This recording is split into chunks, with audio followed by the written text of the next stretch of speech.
She didn't mean for him to hear it. The curse slipped off her tongue the way it always did when something infuriated her, fast, sharp, Sicilian, and filthy. A whisper she'd learned from her grandmother and never once used in polite company. But the room went dead silent. And then slowly the man at the doorway turned around. He was smiling.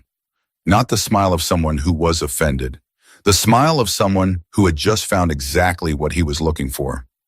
"Say that again," he said quietly. "But this time, look at me when you say it." If this story has you gripped already, subscribe right now, drop the name of your city in the comments, and let me see just how far this story's going to travel. Now, let's get into it. Emerson Moretti had a rule about mansions. She didn't trust them. Not the high ceilings, not the oil portraits that watched you from the walls, not the kind of quiet that settled over a room like it was hiding something. 22 years of appraising antiques had taken her into some of the most beautiful homes in the world, and she had learned painfully sometimes that the prettier the house, the dirtier the history. But this job paid well, obscenely well. That was the second thing she had a rule about. She didn't ask questions when the money was obscenely good. She was already regretting both rules.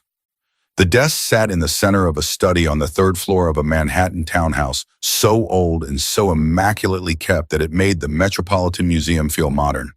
And the desk itself, the desk itself was breathtaking. Florentine, mid-17th century, walnut and rosewood inlay, the kind of joinery that took a craftsman a lifetime to learn and another lifetime to perfect. The legs were carved with laurel branches and what looked like a family crest she hadn't been able to identify yet. The surface was worn in exactly the right places, the way old things were worn when they had been used, not displayed, not preserved behind glass, but lived with. Emerson had a weakness for things that had been lived with. She set her case down on the floor beside it, pulled on her white cotton gloves, and got to work. She'd been at it for about 40 minutes, measuring, photographing, cross-referencing the inlay pattern against her database when she found the first problem. The back left corner of the bottom drawer didn't sit flush. Not by much, maybe 2 millimeters. But 2 millimeters on a piece this old and this finely made wasn't an accident. It was either damage unlikely given the otherwise pristine condition, or it was intentional. She crouched down, pulled the drawer fully out, and pressed her fingers against the interior base. Solid. No hollow sound.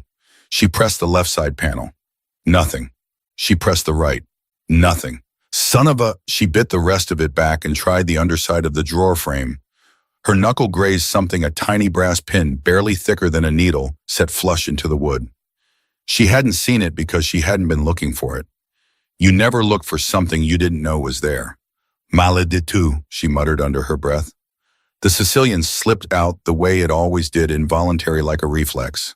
Her grandmother's word for something that was cursed, maddening, impossible. "You miserable, God-forsaken thing." She pressed the pin. Nothing happened. "Figlio di puttana."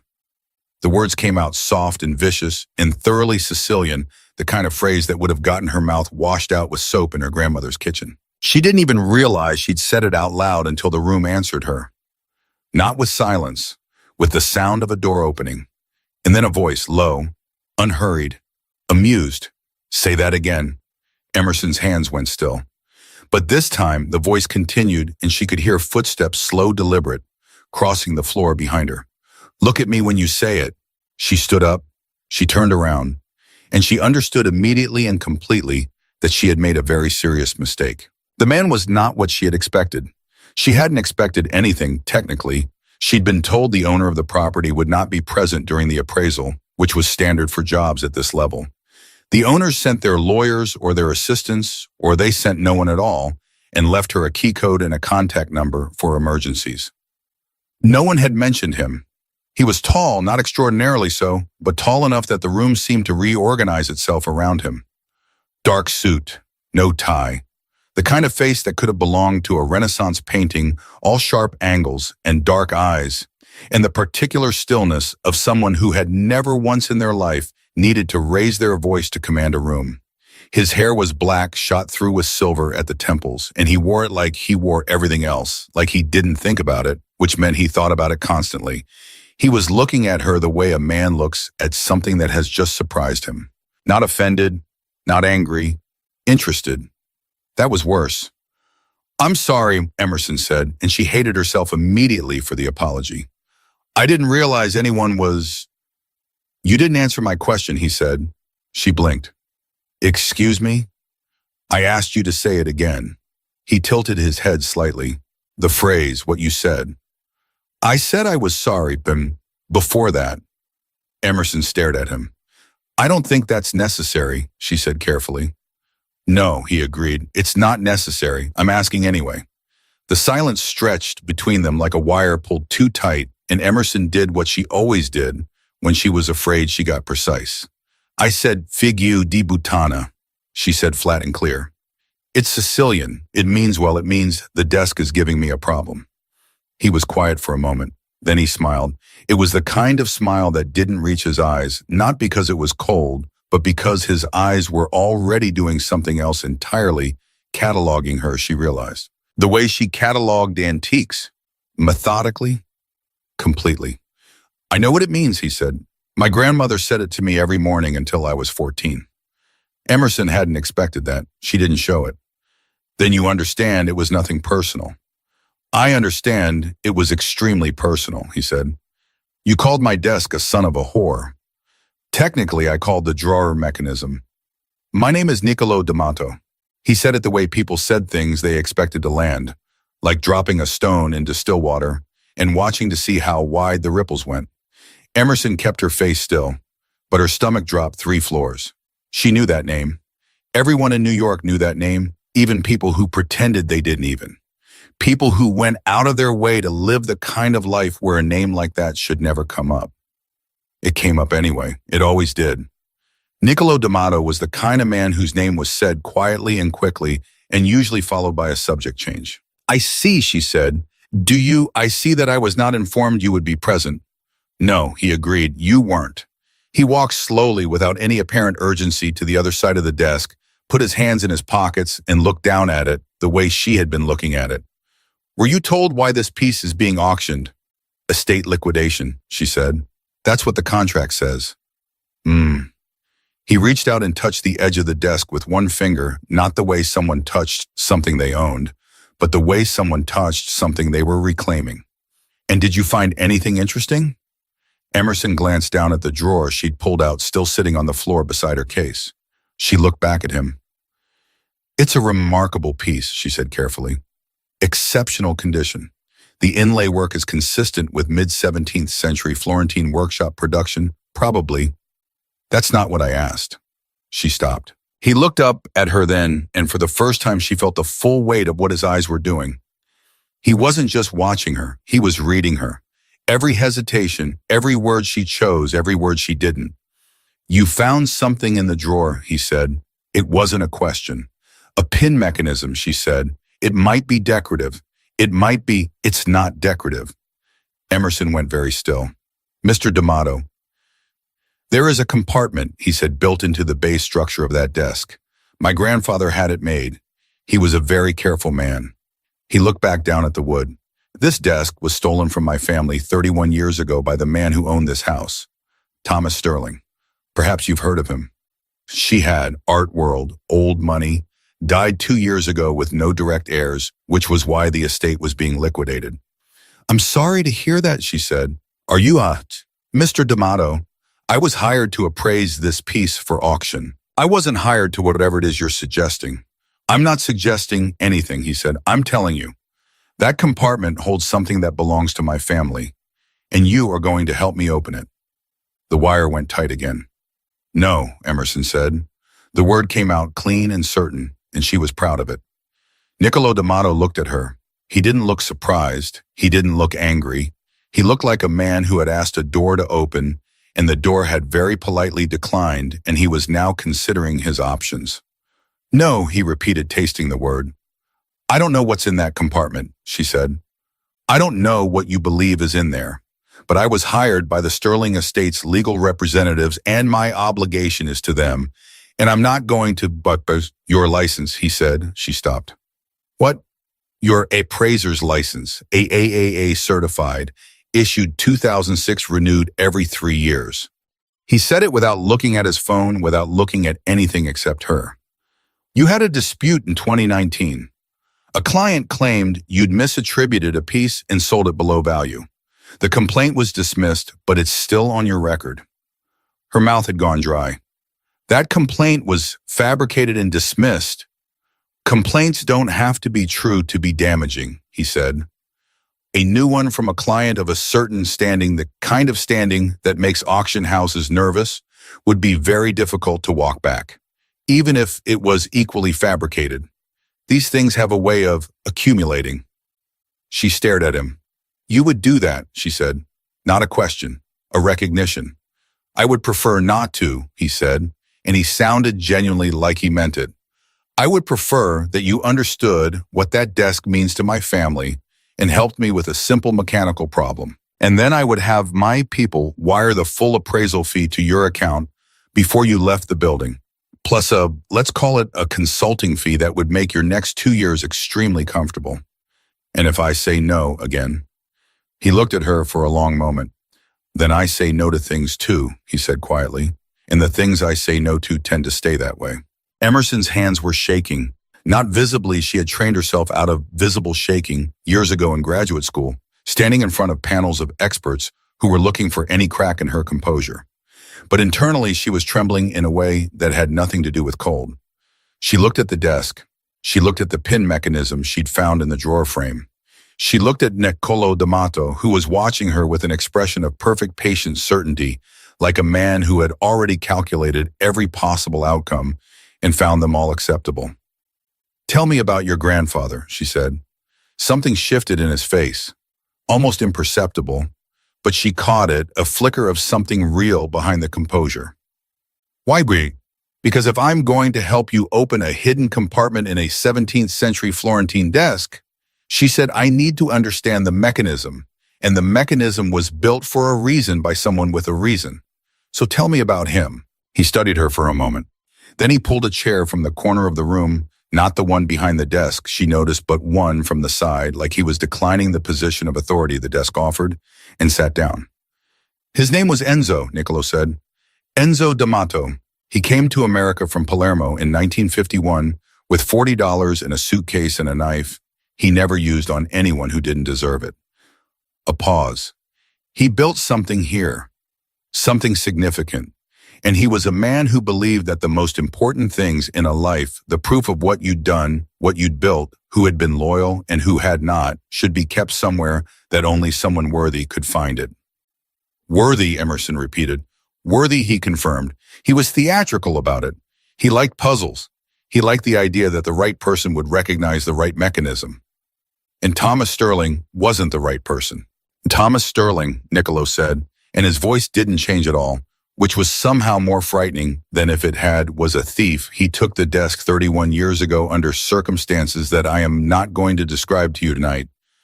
What I will tell you is that whatever is in that compartment, he never opened it, because he didn't know how, and neither did anyone he hired. But you think I can?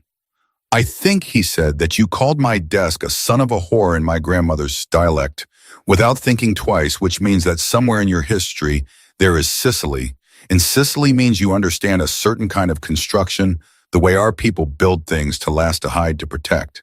It's not just craftsmanship, it's philosophy. Emerson was quiet for a moment. Your grandmother was Sicilian, she said.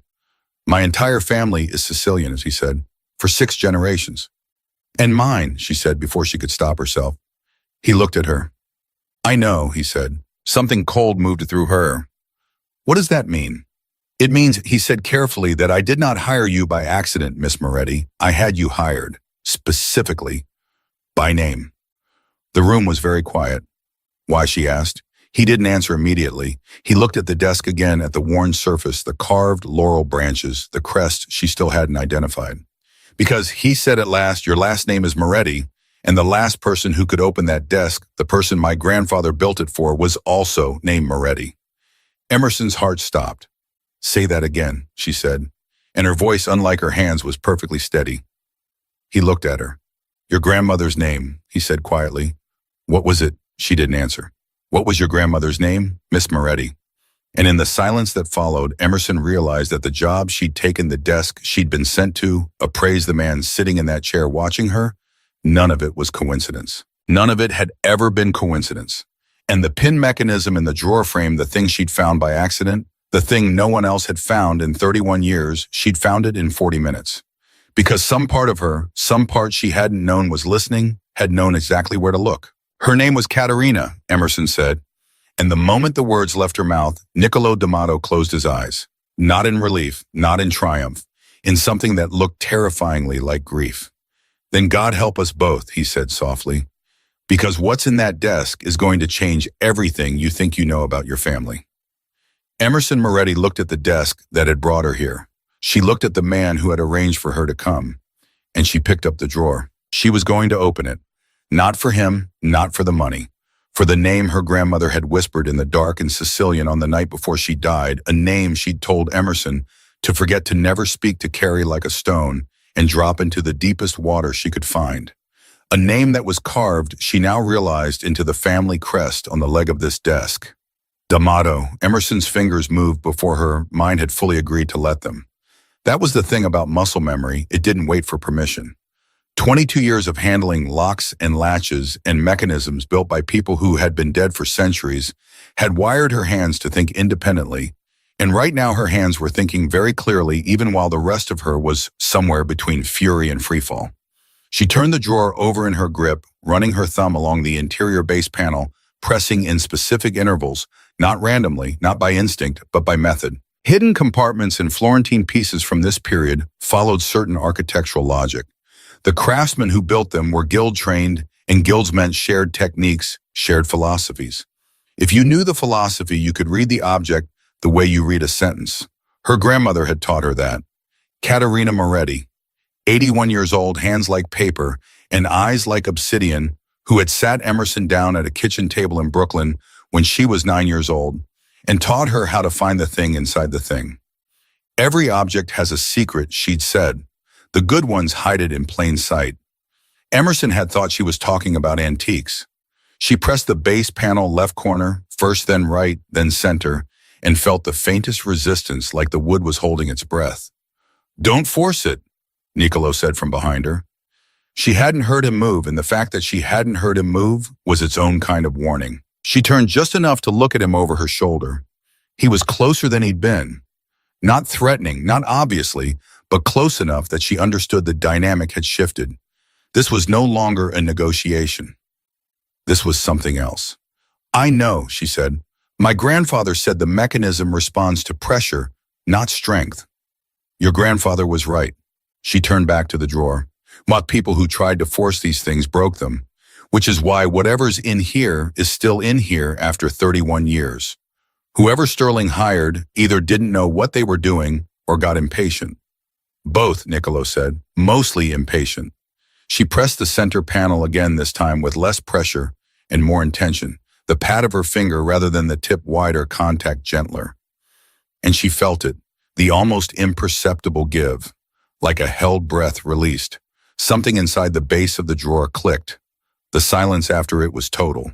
Emerson turned the drawer around in her hands and found the seam she'd missed, a hairline gap along the bottom edge, invisible under normal examination, that was now separated by the width of a credit card. She set her thumbnail against it. Pressed. The hidden panel swung open on a tiny brass hinge, smooth and silent, the mechanism so well maintained it could have been oiled yesterday. Inside was a book, not large, about the size of a hardcover novel bound in what she recognized immediately as Moroccan leather, the kind used for important documents in the mid-20th century, dark brown, worn at the corners, but intact, tied shut with a lace of braided cord, and on the cover stamped in faded gold, no title, no name. Just a symbol, a laurel branch, the same as on the desk's carved legs. Emerson looked at it for 3 full seconds without touching it. Then she looked at Niccolo. His jaw was tight. His eyes were fixed on the book with an expression she hadn't seen from him yet. Something stripped of the controlled amusement, stripped of the patience, stripped of all of it. What was underneath was raw and old and tired in the way that grief was tired, like something that had been carried too long.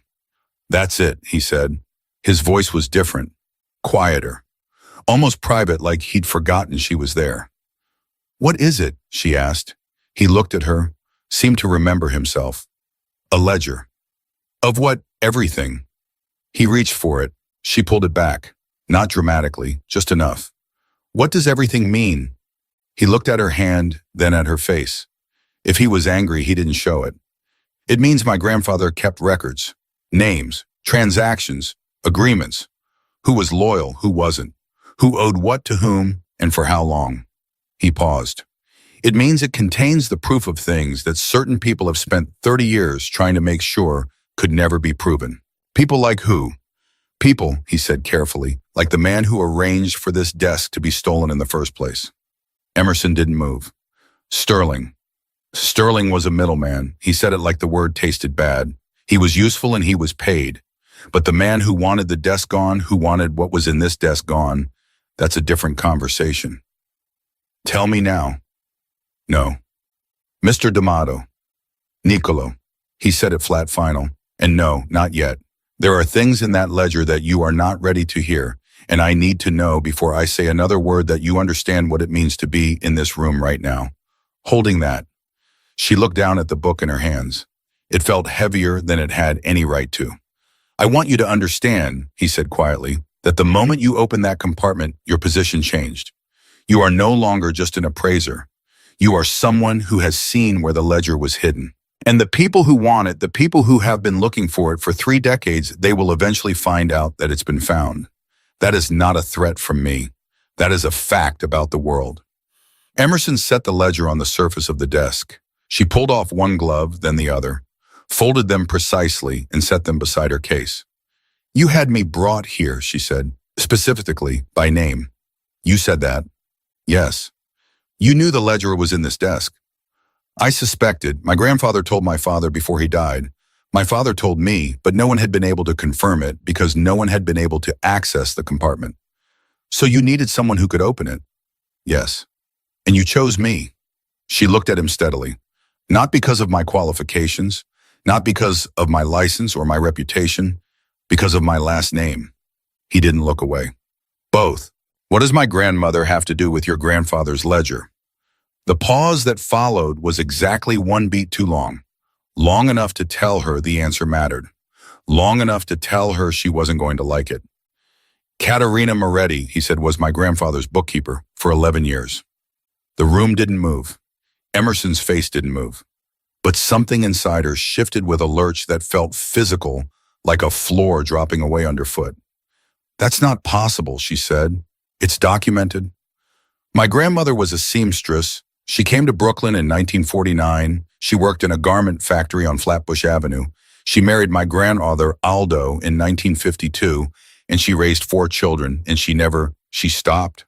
Her throat had closed. She opened it again by force. She was a seamstress. She was a seamstress, Niccolo agreed. In the mornings, for the cover. In the evenings, she kept my grandfather's books, because she was the only person he trusted completely. And because she understood numbers the way my grandfather understood people, intuitively, precisely, and with total discretion. He paused. She also understood that the ledger, if it was ever found by the wrong people, would destroy everyone whose name was in it, which is why she was the one who designed the hiding mechanism. Not a Florentine craftsman. My grandfather hired the craftsman to build what she drew. Emerson stared at him. My grandmother, she said slowly, designed the mechanism that just opened for me. In 40 minutes, he said, when no one else in 31 years managed it. She looked at the drawer, at the open panel, at the hairline seam she'd found by touch by a method her grandmother had taught her at a kitchen table in Brooklyn when she was 9 years old, explaining the philosophy of hidden things. The good ones hide it in plain sight. She hadn't been teaching Emerson about antiques. She'd been teaching her how to find her grandfather's ledger. She knew, Emerson said. She always knew this might happen. She knew, Niccolo confirmed. She prepared me for it. Without telling you what you were being prepared for. He said it gently, which somehow made it worse. She was protecting you and preparing you at the same time.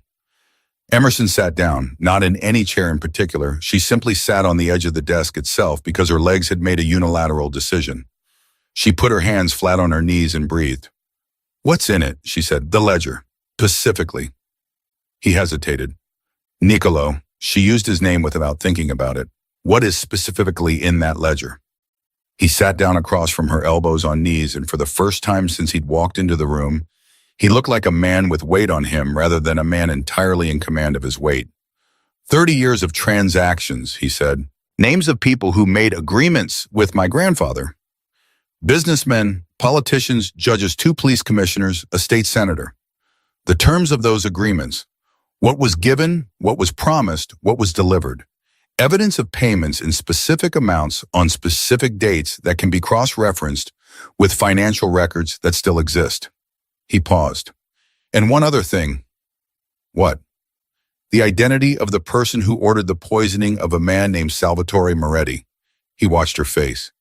In 1993, the name landed in Emerson's chest like something thrown hard. Salvatore Moretti. Her father, Emerson had been 6 years old when her father died. She had been told, her mother had told her grandmother had told her, every adult in her life who had been present for it had told her that Salvatore Moretti had died of a heart attack. Sudden, unexplained. 41 years old, healthy, gone in the night. The kind of loss that cracked a family open and never quite let it heal. She had grieved him as an accident, as fate, as the kind of senseless cruelty that life sometimes delivered without reason and without warning. She looked at Niccolo. Say that again, she said, and her voice came out exactly as it had when he'd asked her to repeat the curse, flat and steady and entirely at odds with what was happening behind her eyes. The ledger contains the name of the person who ordered your father's death, he said.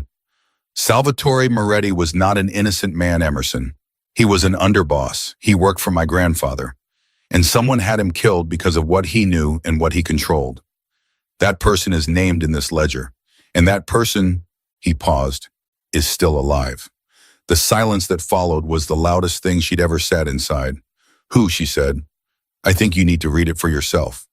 Who? The word came out harder this time. I think Niccolo. She picked up the ledger. Her hands were perfectly steady. She had no idea how. Who ordered my father's death? He looked at her for a long moment, and when he spoke, his voice was careful in the way that people were careful with things they knew would break. The name in that ledger, he said, is Luca Moretti. Emerson didn't speak. Your uncle, he said, your mother's brother, who has been sitting at your grandmother's at Christmas for 30 years and calling himself a good man. Emerson set the ledger back down on the desk. She stood up. She walked to the window, not because she wanted to look at anything, but because she needed to move, and the room was not large enough for what she was feeling, and moving was better than the alternative. You knew this, she said. Her back was to him. Before tonight, you knew what was in it. I knew what my father told me was in it. I needed confirmation. You needed confirmation. She turned around. You brought me here. You manipulated me into this room, into opening that desk, into finding this thing because you needed confirmation of who killed my father. I brought you here, he said carefully, because you are the only person alive who had the right to know what's in that ledger, and because the mechanism your grandmother built would only open for the right hands. That's a very convenient justification. It's the truth. So is everything else I just said. Her voice cracked on the last word. Just slightly. She hated it. She breathed through it.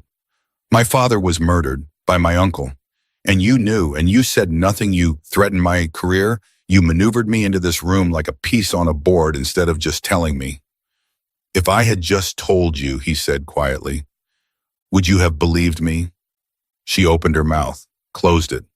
You would have thought I was a criminal trying to manipulate you into helping him, he said, which is a fair assessment, by the way. But you would have walked out, and you would have gone back to your life, and Luca Moretti would have gone on being the man at your grandmother's Christmas table, and the truth would have stayed in that drawer for another 30 years. Emerson pressed her fingers against her sternum, pressed hard like she was trying to hold something in. My mother, she said. Yes. She knew. I believe so. That's why she left. Her voice had gone quiet, not calm quiet, the way things got quiet before they became something else entirely. She didn't leave because she wanted a different life. She left because she was running. She was running from Luca. She was protecting you, Niccolo said, the same way Katerina was protecting you. The women in your family, and there was something in his voice she couldn't quite name, are exceptionally good at protecting the people they love by sacrificing what they know. Emerson looked at him. "And what are you doing?" she asked. "Right now, what is this for you?" He was quiet for a moment. "My grandfather's name is in that ledger, his legacy, everything he built. Luca Moretti has spent 30 years using what he knows, what he stole from that desk as leverage. Not to protect anyone, to control, to take, to eliminate the people who stood between him and the power he wanted." He met her eyes. "My grandfather trusted your grandmother with everything. Luca Moretti used that trust as a weapon and put it against both our families. I want that to end. And you need the ledger to end it. I need you to understand the ledger," he said, "because you're the one whose testimony will matter. You're the one whose name means something on both sides of this. You are Salvatore Moretti's daughter and Caterina Moretti's granddaughter, and you just opened a compartment that was built to be found by no one but you." Emerson picked up the ledger. She turned it over in her hands. Felt the weight of the leather, the specific gravity of it. 30 years. Her father's name inside. Her grandmother's fingerprints on its hiding place. She pulled the braided cord. It came loose easily like it had been waiting. She opened the first page. And the handwriting she found there, precise, small, slanted slightly to the left in the particular way of someone who'd been taught to write in Italian before they learned English, was her grandmother's handwriting. She had stared at that handwriting on birthday cards, in grocery lists, in recipe cards for 40 years. She pressed her fingers flat against the page and closed her eyes. "Caterina," she said so quietly it was barely a sound at all, and she began to read. She read for 6 minutes without speaking. Niccolo didn't interrupt her. He sat across the room and let her move through it page by page. And to his credit, to whatever credit a man like him had to his name, he understood that this was not the moment for words. When she stopped, it was not because she had finished. It was because she had found the date, November 14th, 1993, and the entry that followed it. And the name at the end of the entry written in her grandmother's handwriting, with a pressure that had torn slightly through the page the way you wrote when your hand was shaking. L. Moretti, authorized, paid, done. Emerson closed the ledger. She set it very carefully on the surface of the desk. She looked at Niccolo D'Amato with the expression of a woman who had just had the architecture of her entire life quietly demolished from the foundation up. "All right," she said. He waited. "What do we do next?" And that was the moment, not the curse, not the compartment, not the revelation of her father's murder. That was the moment Niccolo D'Amato understood that Emerson Moretti was not going to be a problem to manage. She was going to be something else entirely. He had no idea in that moment whether that was going to save them or destroy them both. He suspected, knowing what he knew about the Moretti women, that it was going to be neither. It was going to be something none of them had planned for. The first gunshot hit the window frame of the room 2 floors below them at 11:47 p.m., and the sound traveled up through the bones of the building like a word spoken directly into the walls. Emerson didn't flinch. Niccolo was already on his feet, and in the 3 seconds between the first shot and the second, everything that had been true about the night rearranged itself into something faster, louder, and far more dangerous than a hidden ledger in a secret drawer. The people who wanted it found Niccolo had said, "They will find out." He had not mentioned how quickly. The second gunshot was closer than the first. Niccolo moved the way water moved, without hesitation, without wasted motion, like his body had rehearsed this particular emergency in private and was now simply executing what it already knew. He crossed to the door of the study in 4 strides, put his hand flat against it without opening it, and listened. Emerson was already on her feet, the ledger in her hands. "How many entrances to this building?" she asked. He glanced at her. Something passed across his face, surprise, brief, and genuine. 4. 2 on street level, 1 through the service corridor on the east side, 1 through the garage underneath. "How many people knew you were going to be here tonight?" 3. "How many of them do you trust?" The pause was a fraction too long. 2. "Then you have a problem," she said. "That started before the shooting." He looked at her for 1 full second. Then he pulled out his phone, typed something without looking at the screen, and moved to the window. Not to look out, she noticed, but to stand to the side of it, back against the wall where anyone below couldn't draw a line between his position and theirs. She did the same on her side without being told. "Marco," he said into the phone, and his voice had flattened into something operational and was cold. "Where are you? How many? Do not tell me a number I don't want to hear. A pause. How long? Another pause longer, his jaw set. Get Caruso to the third floor. Use the passage. Don't use the stairs. He hung up. How bad? Emerson asked. Bad enough. He looked at the ledger in her hands. We need to move that. I'm not putting it down. I wasn't asking you to put it down. I was asking you to move with it. He was already crossing the room toward the far wall, toward what looked to anyone who hadn't grown up understanding how houses like this were built like a decorative panel. To Emerson, it looked like a door. Passage, she said. My grandfather had it built. He pressed the panel in a sequence she couldn't quite track, 5 points irregular. He liked passages the way he liked puzzles, as a philosophy. Your grandfather and my grandmother would have gotten along. They did, he said. The panel swung inward. That's the point. The passage was narrow and moved downward at an angle she felt in her knees, and Niccolo set a pace that assumed she could keep up. She could. She matched him stride for stride, the ledger pressed against her chest with both arms, and she kept her breathing controlled and her mind on the problem rather than the fear. Because fear was information, but panic was noise, and she did not have the bandwidth for noise right now. Who knew about tonight? She said, keeping her voice low. Pacifically. Marco, who is my head of security and who has been with my family for 19 years. He moved through the dark without slowing. Caruso, who arranged the Sterling estate appraisal contact and who I would trust with my life and have several times. And one other. Who's the one other? He didn't answer immediately. Niccolo. My cousin, he said, Aldo. He manages the legitimate side of our real estate holdings. He was the one who identified the Sterling estate sale as an opportunity to recover the desk. And you don't trust him? I trust him less than Marco and Caruso, he said, which means I trust him about 70%. 70% is a significant hole in your security. I'm aware.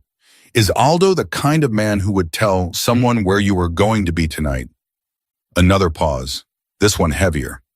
He's the kind of man, Niccolo said carefully, who would tell someone if the someone had enough leverage over him. And does someone, that he said, is what I'm currently trying to determine. They reached the bottom of the passage, and Niccolo stopped at another panel, listened for 3 seconds, then pressed through. She followed. A man was waiting on the other side. Big, square-built with a face that looked like it had been in arguments with harder things than fists and had not always won. He had a gun in his hand that he lowered when he saw Niccolo, and dark eyes that moved to Emerson with professional speed and assessment. Caruso, Niccolo said. 6 men on the perimeter. Caruso said low and fast. 2 inside already down. They came in through the garage. Someone gave them the access code. Niccolo's face didn't move, but his eyes did. And what happened in them was brief and absolute and told Emerson everything she needed to know about what Aldo D'Amato's 70% had just cost. Luca's, Niccolo said, confirmed. Caruso glanced at the ledger in Emerson's arms. His expression changed. Is that it? Yes. Then we need to get it out of here before... Oh! The third gunshot was so close that the wall beside Emerson's shoulder vibrated with it, and Caruso moved in front of both of them before the sound had finished traveling, and Niccolo's hand found Emerson's arm in the dark, not grabbing, not pulling, just present a pressure that said, stay with me. And for one very long second, the 3 of them were absolutely still. Then a voice came through the wall. Male, calm, local accent sharpened by something older underneath it. Niccolo. The voice was unhurried, conversational almost. I know you're in there. I know you found it, and I know who's with you. Emerson's blood went cold. She knew that voice. She had known that voice her entire life. She had heard it across holiday tables and on birthday phone calls, and on the morning her mother had finally told her that grief was not something you got through, but something you learned to carry. She had heard it say her name with what she had always believed was affection. Luca Moretti's voice had not changed at all in 30 years. She looked at Niccolo. He was looking at her with an expression that held something she hadn't seen from him yet, something that wasn't strategy or patience or controlled authority, something that was almost an apology. He didn't know you were going to be here, Niccolo said quietly, until he did. Aldo told him. Yes. So Luca Moretti knows his niece is standing in this passage, holding the ledger that proves he had her father killed. Yes, she looked at the wall, at the passage between his voice and her position, at the ledger against her chest. Emerson. Niccolo said her name the way she'd said her grandmother's name over the open book, quietly, like something that mattered. You don't have to. I know, she said. She raised her voice. I hear you, Uncle Luca. The silence on the other side of the wall was satisfying in a way she hadn't anticipated. She had surprised him. Good. Emerson. His voice had shifted, warmer now, performing warmth the way an actor performed grief, technically correct and emotionally empty. Baby girl, what did they tell you? Nothing I didn't read for myself, she said, a beat. What do you think you read? I think I read your name, she said, written in my grandmother's handwriting on November 14th, 1993, next to a payment and an instruction and a result. Her voice was steady. She was almost impressed by herself. I think I read how much you paid to have my father killed. Your father, he started. Don't. The word came out sharp enough to cut. Don't tell me who my father was. Don't tell me what he deserved or what he did or why it was necessary. I have been listening to you tell me what things were my whole life, and I am done listening. Another silence. Longer. When he spoke again, the warmth was gone. Give me the ledger, Emerson. No. You don't understand what you're holding. I understand exactly what I'm holding. You've spent 30 years making sure no one found it because it has your name in it. The names of the people you own, the proof of what you've done. She pressed the ledger harder against her chest. My grandmother built this hiding place. She built it knowing someday someone would need to find it. She taught me how to find it without ever saying why.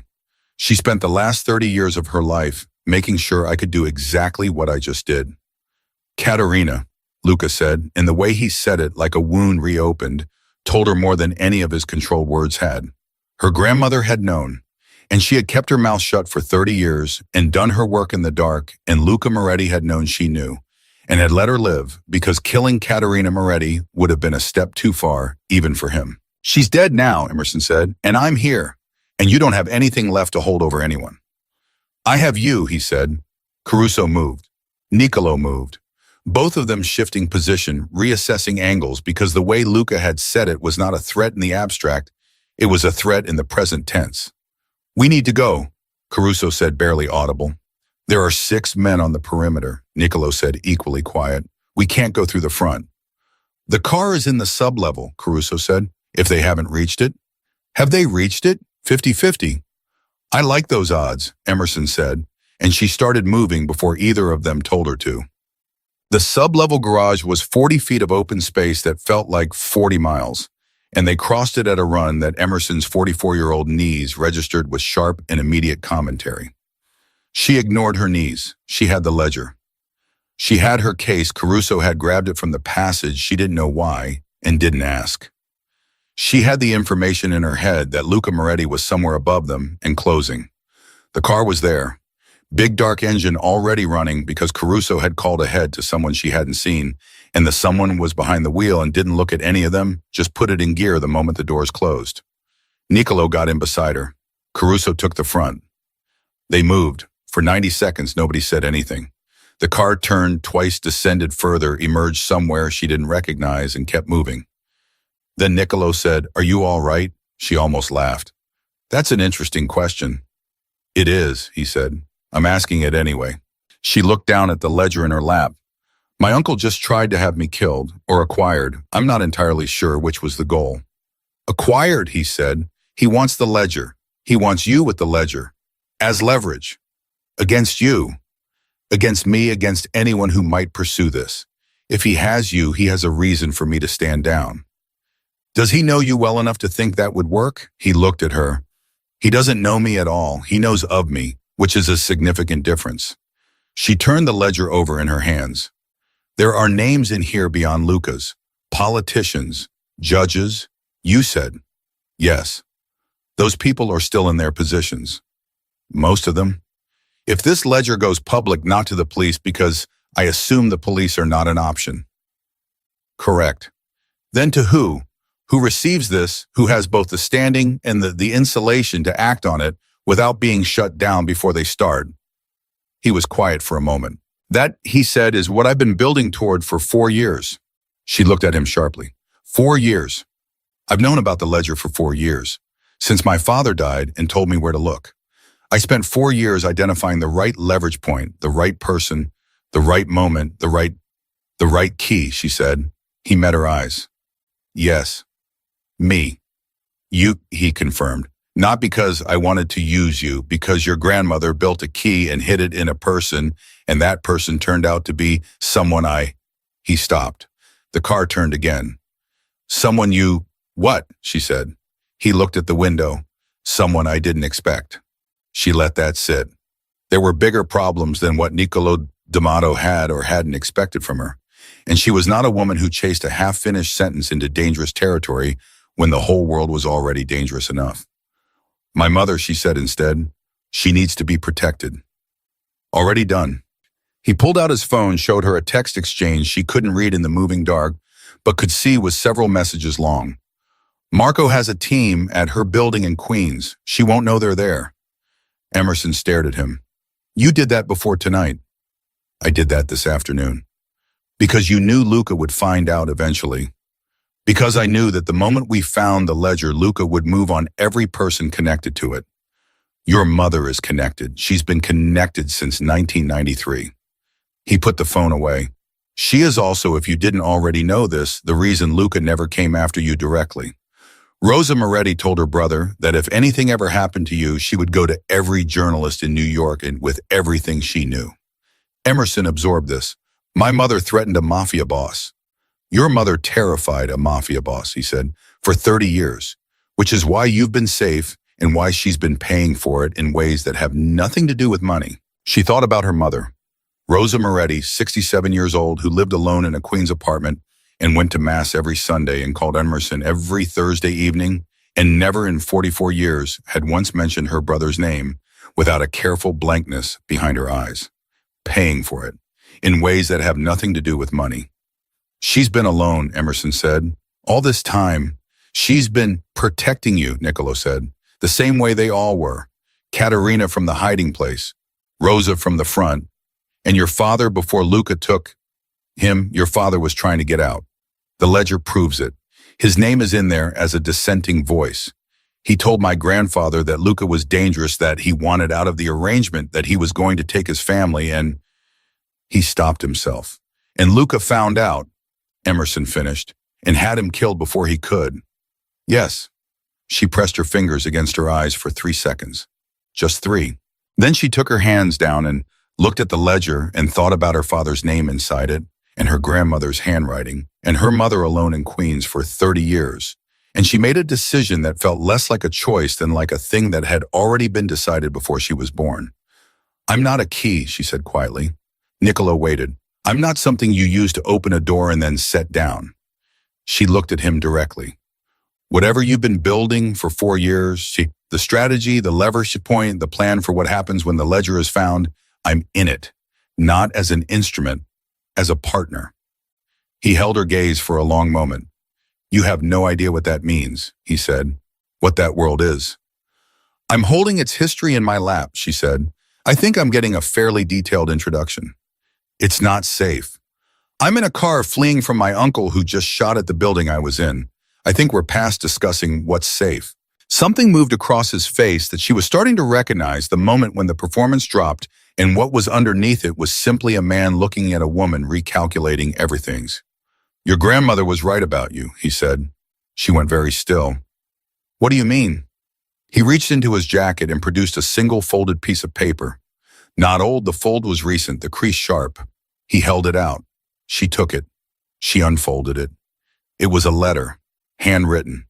The same slanted, left-leaning script she'd spent her life reading on birthday cards and recipe cards and grocery lists. Her grandmother's handwriting.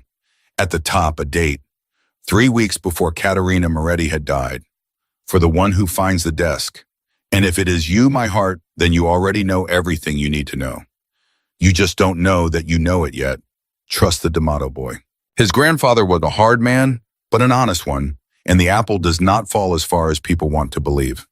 The ledger is the proof. You are the voice. Together you are the thing Luca has been afraid of since 1993. He was afraid then, and he is afraid now. Fear makes men make mistakes. Let him be afraid.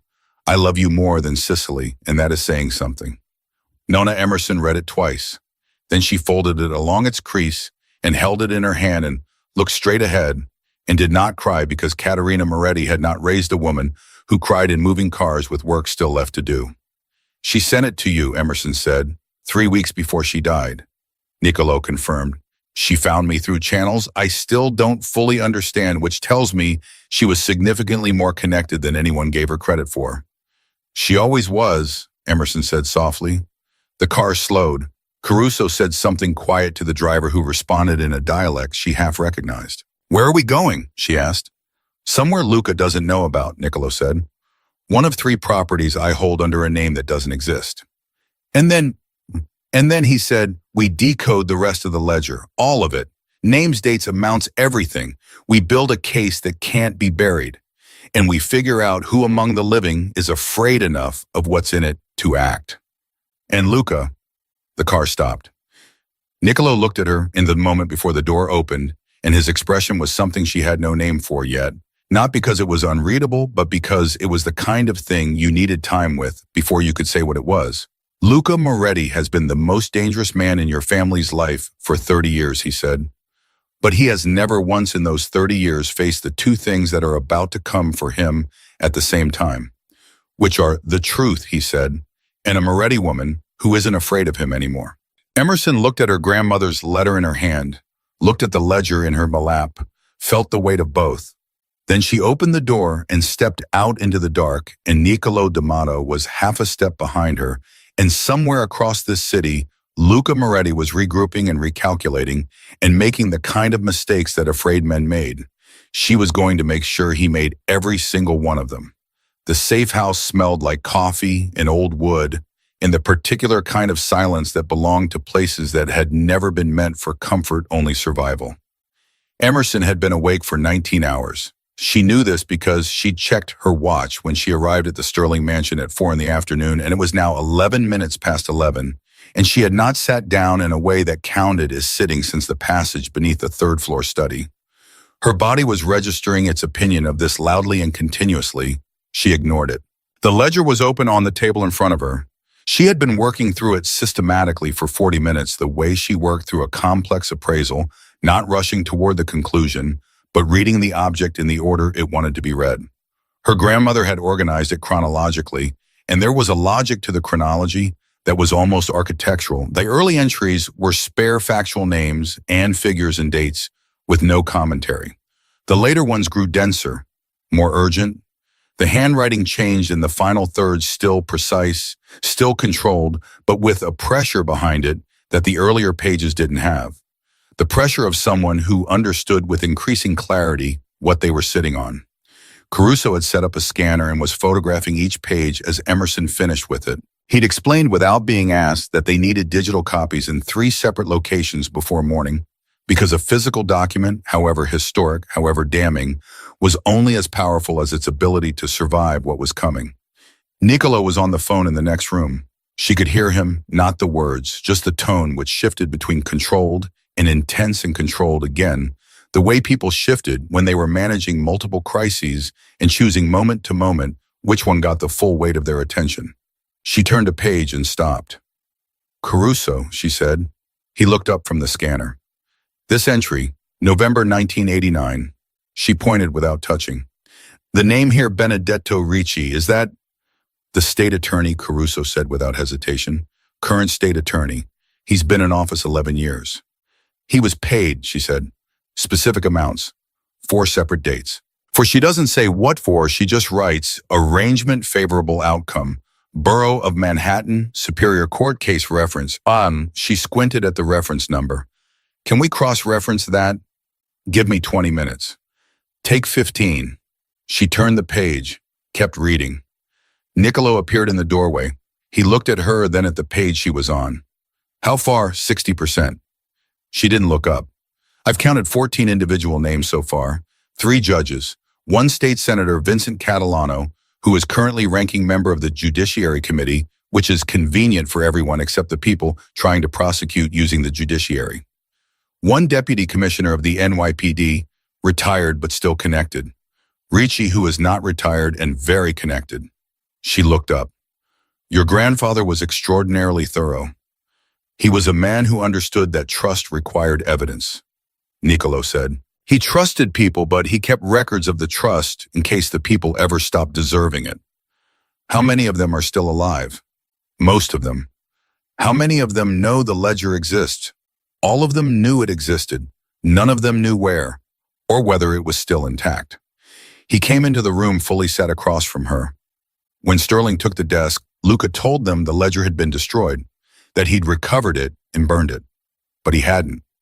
He hadn't because he couldn't open the compartment, and he couldn't tell anyone he couldn't open it because that would reveal that the only record of his own treachery was sitting intact somewhere in Thomas Sterling's house. He paused. It's the reason Sterling had to die quietly. He couldn't be prosecuted for theft. Luca couldn't surface the theft without surfacing his reasons for wanting the desk. So Sterling lived, and the desk sat in his study. For 31 years, Emerson said. For 31 years. She looked at him across the table. Luca told all those people, the judges, the politicians, the commissioner, that their names were gone, that they were safe. Yes. So when he finds out the ledger is intact and we have it, every single one of them, Niccolo said quietly, becomes a problem for him, because they will panic.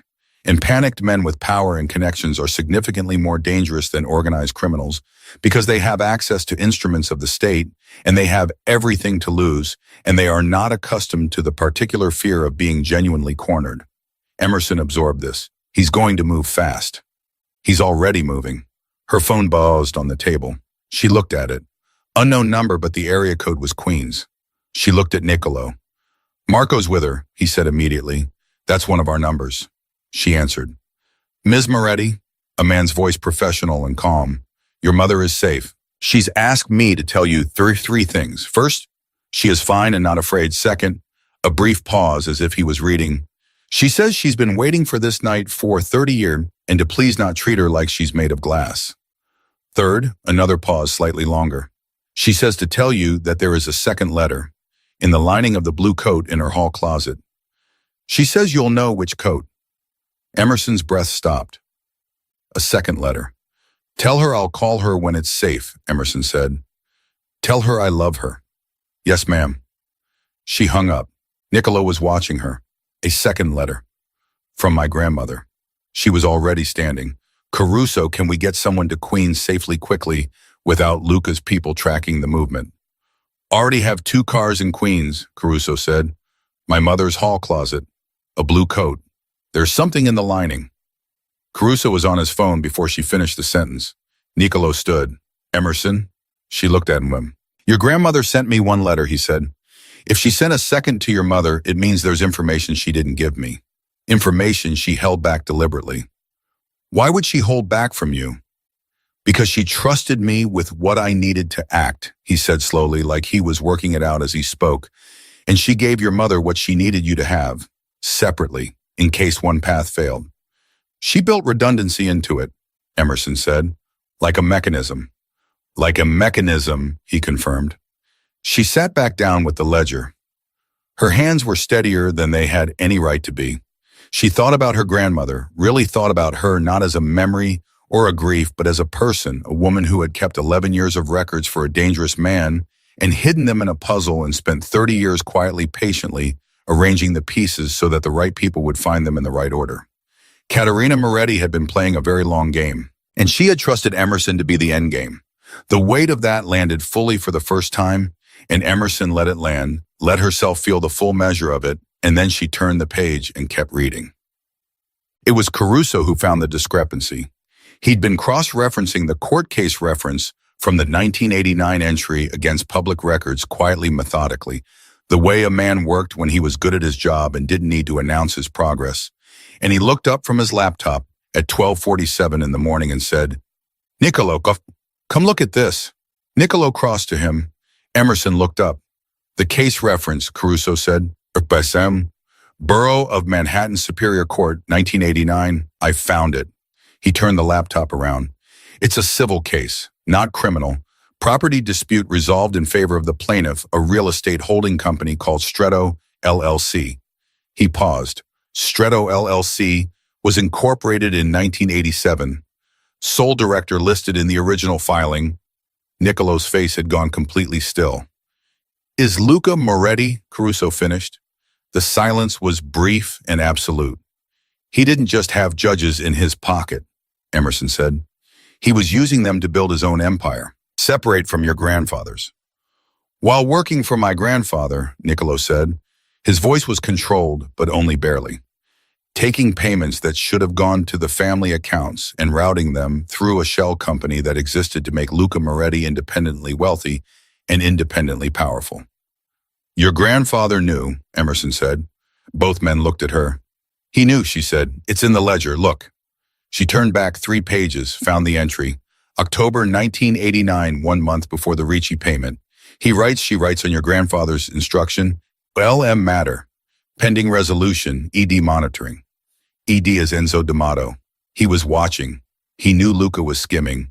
He was building a case against his own man. And then the desk was stolen in 93, Nicolo said. And your grandfather died in 94, Caruso said quietly. The 3 of them looked at each other across the table. Luca didn't just steal the desk to hide his treachery, Nicolo said. It wasn't a question. He was reconstructing something piece by piece, and the picture coming together was uglier than any version he'd held before. He took the desk because my grandfather was about to move against him. The ledger wasn't just a record of Luca's crimes. It was the foundation of a case your grandfather was building to remove him. And with the desk gone, Emerson said, the case collapsed, and your grandfather died of a heart attack, Nicolo said flatly, 8 months later, which we accepted because he was 73 and not a well man. He was quiet for 3 seconds, which I am now re-examining. Emerson closed the ledger.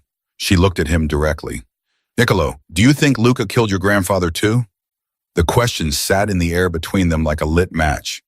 I think, he said, that a man who would pay to have his own brother-in-law murdered would not hesitate to arrange the death of an old man who had documentation of his crimes. He said it with perfect control, and the control itself was the most frightening thing she'd heard from him yet, because it meant the fury underneath it was something he was actively containing and had been containing for a long time. I think my family has been grieving an accident for 30 years when we should have been grieving a murder. The ledger might have proof, Emerson said. Then find it, he said. Read every page, everything. She opened the ledger again. So, the second letter arrived at 2:18 in the morning, brought by a man she didn't know, who handed it to Caruso without a word and left. Caruso brought it to Emerson. She recognized the coat's silk lining still folded around it. Her mother had sewn it in, not sealed it in any envelope, stitched it into the fabric itself, where it would never be found in a casual search. Her grandmother had been hiding things in plain sight her entire life. She unfolded it carefully. It was longer than the first.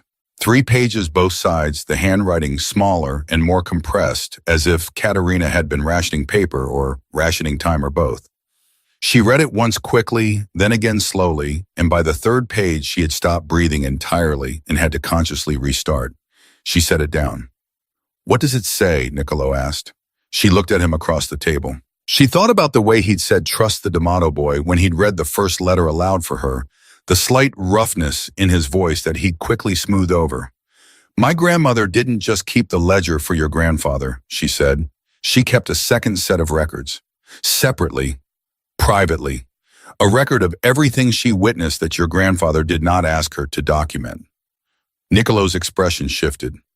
What kind of things? The kind of things, she said carefully, that a powerful man doesn't put in his own books because they're the things he did that even he understood were wrong. She looked at him steadily. Your grandfather was not a saint, Nicolo. The ledger is his record of agreements and loyalties. My grandmother's private record is a different document. It includes things he ordered that he didn't want written down officially. He held her gaze. Say it.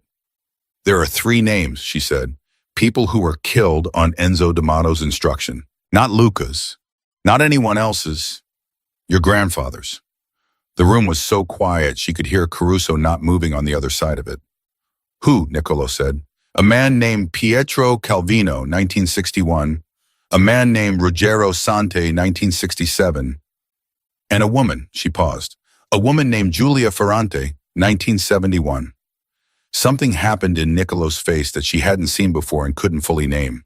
Not denial, not anger. Something closer to grief that had been waiting for a confirmation it had hoped would never come. You know that name, she said. Giulia Ferrante was my grandfather's second cousin, he said.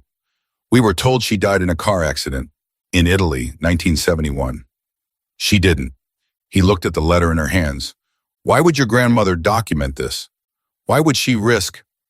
Because she was an honest woman, Emerson said simply. She was loyal to your grandfather, and she protected his ledger for 30 years, and she built the mechanism that hid it. But she was also a woman with a conscience, and she kept her own record because she believed that the truth, all of it, not just the parts that suited the people still living, deserved a survivor. She paused. She writes at the end of this letter that she is giving it to my mother and not to me directly because she wasn't sure I was ready, that she hoped by the time I found the desk I would be.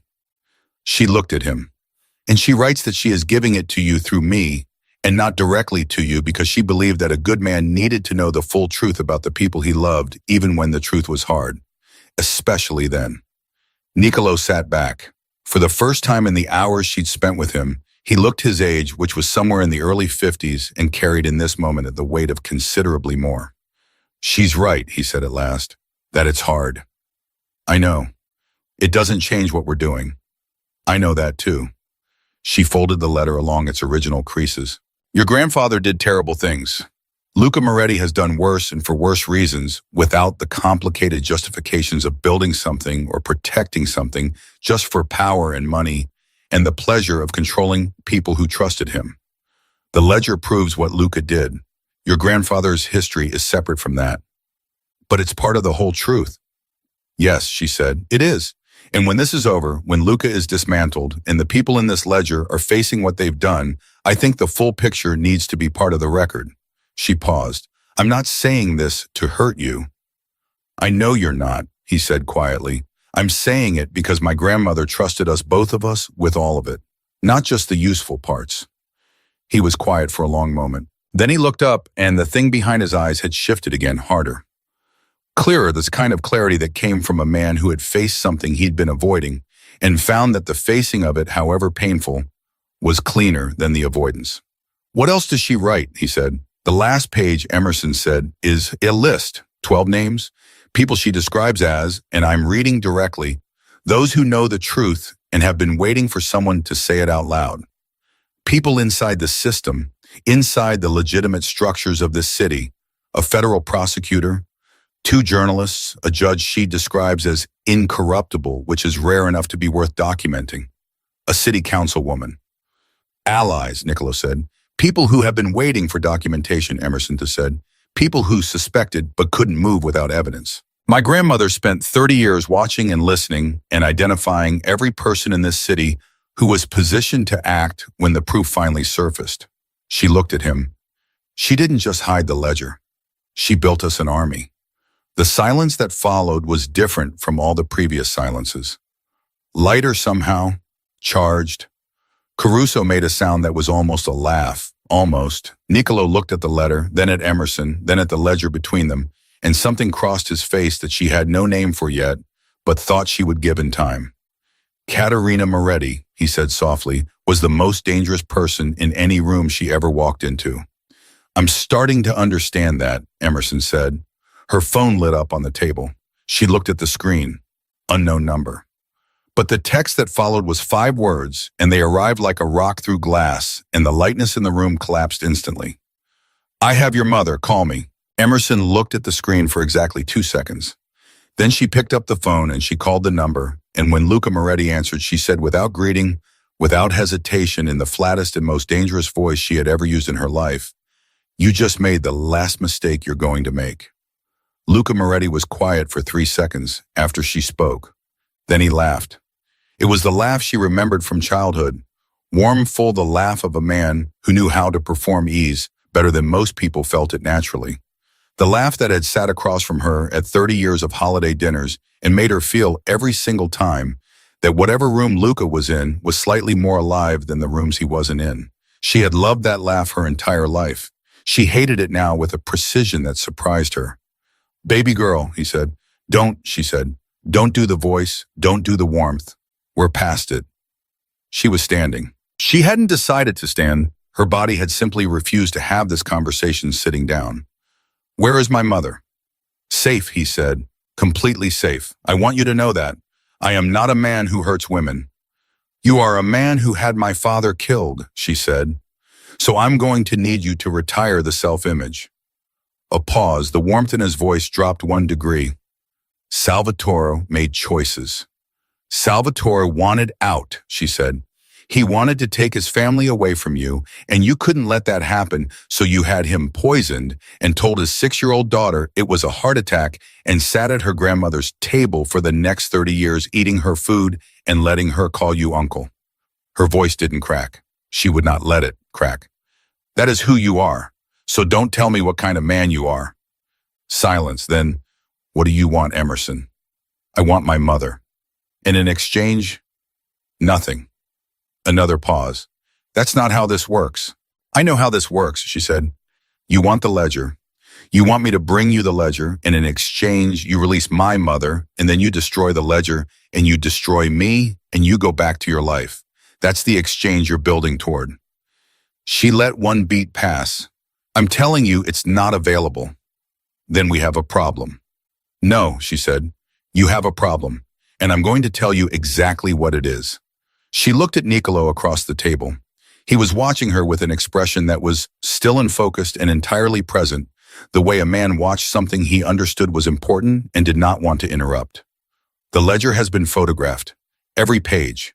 Copies exist in 3 locations you don't know about and can't reach. The names in that ledger, every judge, every politician, every person you have spent 30 years telling, was safe because the proof was gone, have been informed in the last 2 hours that the proof is not gone, that it has in fact been found, and that it is going to a federal prosecutor whose name my grandmother wrote down in 1994 as someone worth trusting." The silence on the other end was the best silence she had ever heard. "You're lying," he said, but the warmth was entirely gone now, and what was underneath it was something older and colder and much more honest. "I'm a woman whose grandmother spent 30 years building exactly this moment," Emerson said. "I don't need to lie. She did the work already. I just had to show up and open a drawer." "Those people," he started, "are panicking," she said, "right now as we speak, because they spent 30 years believing they were safe, and they are finding out tonight that they were never safe. They were just uninformed." She paused. "They're going to come for you, Luca. Not us. You. Because you told them the ledger was gone and it wasn't, and every consequence they're about to face traces back to that lie. You made them vulnerable, and you let them believe otherwise. People don't forgive that, especially people with power and nothing left to lose." She could hear him breathing. "Release my mother," she said, "because keeping her does nothing for you now. The ledger is already out of your reach. Hurting Rosa Moretti only adds to what's already being built against you, and what's already being built against you is sufficient to end everything you have." She paused one final time. "And because she's your sister. And whatever you are, I have to believe some part of you remembers what that means." She hadn't planned that last part. It came out of somewhere she hadn't consciously accessed. Some remnant of the child who had loved the man across the holiday table before she knew what he was. The silence stretched, then Luca Moretti said very quietly, "She'll be at the corner of her street in 20 minutes. And he hung up. Emerson lowered the phone. Her hand was shaking. Now finally it was shaking. Niccolo crossed the room in 4 strides and put both hands on her shoulders and looked at her directly. Not with the controlled assessment he'd used in the study, with something real and immediate and human. "You just did," he said quietly, "what 4 years of my planning couldn't." "I had help," she said. "I had 30 years of my grandmother's help." "Yes," he said, "but you're the one who made him believe it." "I didn't make him believe anything," she said. "I told him the truth. The truth was just bigger than he expected." Rosa Moretti was standing on the corner of her street in Queens at 3:41 in the morning when Marco's car pulled up, and she was precisely as she had told the man on the phone, not afraid. She was wearing her good coat, the green one she kept for church and appointments, and she had her purse on her arm.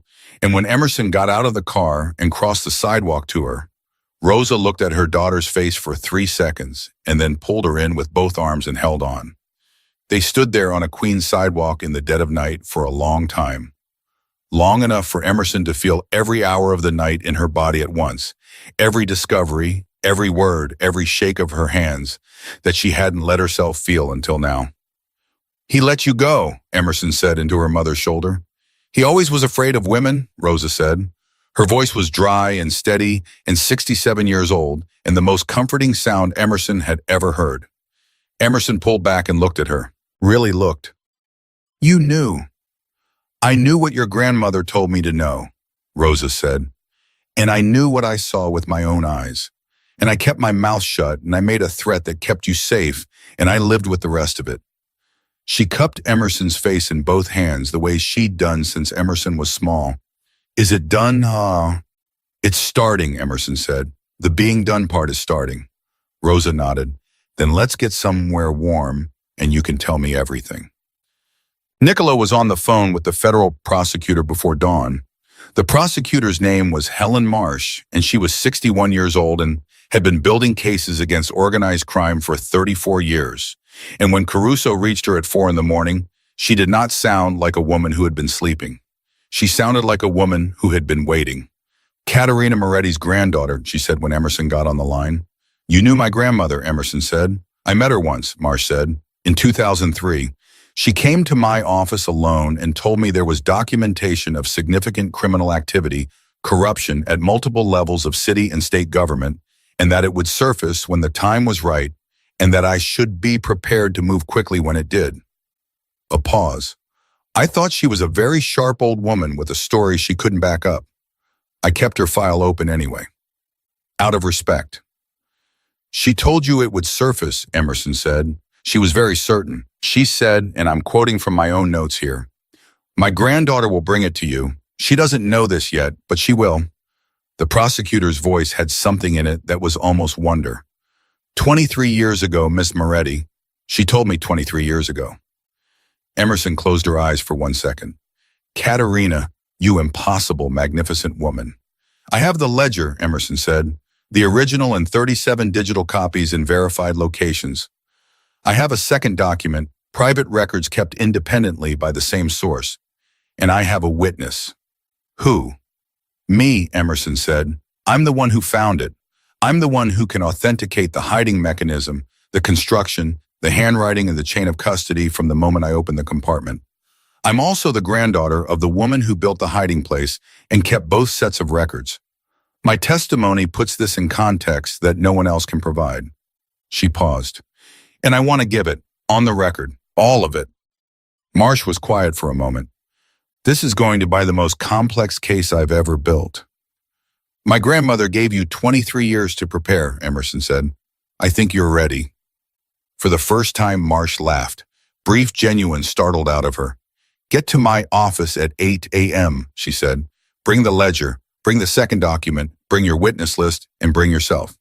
"I'll be there at 7:50, Emerson said. She hung up. The room was quiet. Rosa was at the table with a cup of coffee that Caruso had produced from somewhere. Nicola was standing near the window, and he turned when she looked at him, and his expression was the one she had no name for, the one she'd been accumulating slowly through the night. "Marsh," he said. 8 a.m. He nodded. "I'll be there." "You understand," she said carefully, "that being there means being part of the record. Your name, your family's name, everything." "I know. Your grandfather's name too. Both sides of it." He looked at her steadily. "I know. You were right earlier. The full truth has to be part of it. Whatever my grandfather did, it goes in the record with everything else." He paused. "My grandmother used to say that a man who only wants half the truth is a man who's still lying to himself." She sounds like she and Caterina would have gotten along. They did, apparently. Something almost like a smile crossed his face. "I've been putting that together slowly all night." Emerson looked at her mother, who was listening to this exchange with the expression of a woman who had known considerably more than she'd let on for considerably longer than anyone had realized. "Mama," Emerson said, "how much did Nonna tell you?" Rosa looked up, set down her coffee with great deliberateness. Everything, she said simply. She told me everything. She told me the night before she died. All of it. The ledger, the hiding place, the second document, the prosecutor's name, your name on the list. She met her daughter's eyes. She told me she was sorry she couldn't tell you herself. That she was afraid if she told you too soon, Luca would find out you knew, and you'd be in danger before the moment was right. So she waited until she was dying. She waited until she was certain, Rosa corrected gently. There's a difference. Your grandmother was never careless. She was never reckless. She calculated every step, every year, every piece of information she gave to whom and when. She kept me in the dark on the details for 30 years because she knew that what I didn't know, Luca couldn't take from me. Rosa's voice was steady, but her eyes were not. She was protecting all of us, all the way to the end. Even her death was she arranged it. She made sure everything was in place before she let go. Emerson stared at her mother. She chose when she died. Rosa's chin lifted slightly. She had a heart condition. She knew the timeline. She used it. A beat. She was a very determined woman. Caruso made the sound again, the one that was almost a laugh. This time it came all the way through. Niccolo put his hand flat on the table and looked at it for a moment. When he looked up, he said, Enzo D'Amato and Caterina Moretti deserve a very specific kind of legacy.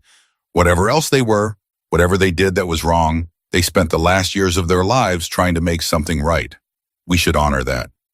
We will, Emerson said, by finishing it. Benedetto Ricci, State Attorney, resigned at 9:17. A.M. Vincent Catalano, State Senator, announced a leave of absence at 10:45 for reasons he described as personal health. The Deputy Commissioner retired, hired a criminal defense attorney at 11 and refused all calls. Luca Moretti was taken into federal custody at 1:18 p.m. at his home in Westchester by a team that moved so quickly and cleanly that his neighbors didn't know anything had happened until the evening news. Emerson was in Helen Marsh's office when the confirmation came through. She was sitting in a chair with the ledger on the table, and Rosa beside her and Niccolo across the room near the window where he'd been standing since 9 a.m. And when Marsh's deputy knocked and said the three words they'd been waiting for, Luca's in custody, the room went completely quiet. Then Rosa Moretti said in the tone of a woman who had been waiting 30 years for a sentence to end, "Good," and that was all. Emerson looked at the ledger on the table. She thought about her grandmother's handwriting on the first page, the pressure of it, the small, slanted, left-leaning script of a woman who had written in Italian before she learned English and had never fully let the old language go.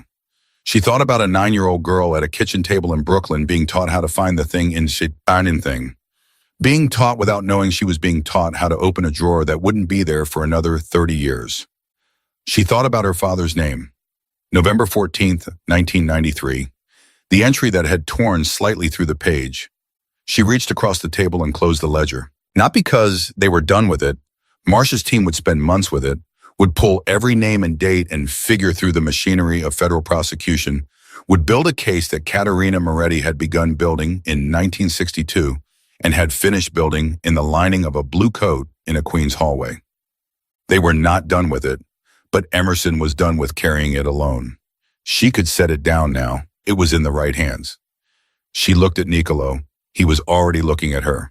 "What happens now?" she said. "For you." He was quiet for a moment.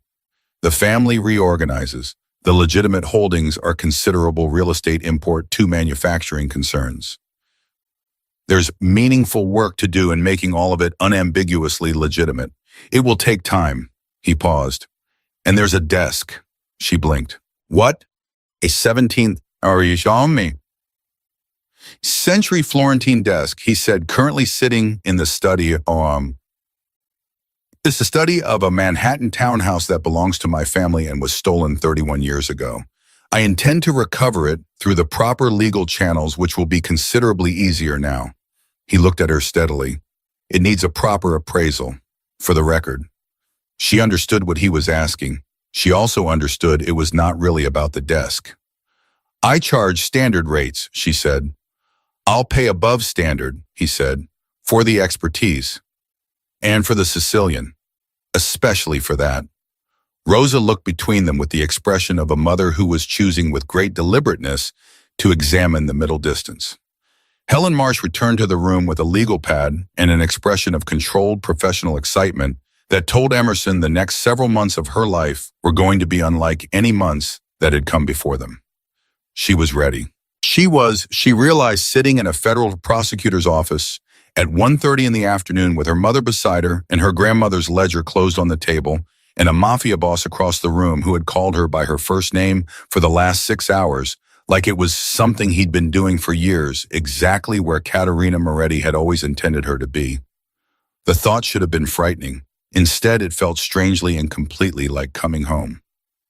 3 weeks later, the desk was delivered to Niccolo D'Amato's address by court order. Emerson was there when it arrived. She ran her hands over the inlay, the carved laurel branches, the family crest, the worn surface that had been lived with for centuries and hidden in a dead man's house, and had come home finally to the people it had always been waiting for. She found, when she examined the back panel for the formal appraisal, a second pin mechanism, smaller than the first, in a location that would only make sense to someone who had already found the first one. She pressed it. A tiny drawer no larger than an index card slid open from the interior frame. Inside was a photograph, black and white edges, soft with age. 2 women at a kitchen table laughing at something outside the frame. Young 20s, maybe. One of them she recognized immediately as a young version of the face from every photograph her mother owned. Caterina Moretti, the other woman she didn't recognize. But around the other woman's neck was a locket, and on the locket was a laurel branch, and written on the back of the photograph in her grandmother's handwriting were 4 words. "We always knew Cara." Emerson held the photograph for a long time. Then she set it carefully on the surface of the desk in the worn place where a century of hands had rested, and she looked at it, and she thought about 2 women at a kitchen table, laughing at something no one else could see, building something in the dark that would take 60 years to finish.